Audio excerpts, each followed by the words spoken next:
as ons sukkel om deurbrake in enige area van ons lewe te kry, dan kan ons nie sê dis omdat die beginsels nie werk nie.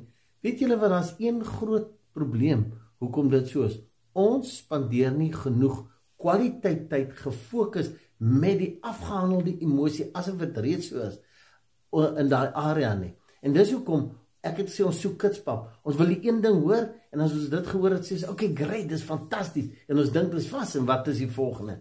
Nou het julle al ooit 'n professionele golfer of 'n atleet, hierdie wat op hoë sport daai deurbraak gekry, wat goud kry, wat Olimpiese spele toe gaan, het hulle al een keer in hulle lewe gekom en sê, o, ek verstaan hierdie item, ag okay, wat is die volgende? Kom ons gaan doen nou dit. Nee, hulle oefen en hulle oefen. Jy weet nie van hoeveel keer die ding nie gewerk het, wat hulle mislukkings ervaar het, maar die droom was baie groter as die feite en die realiteite. Ons moet maar net sit en gefokus op ons droom fokus.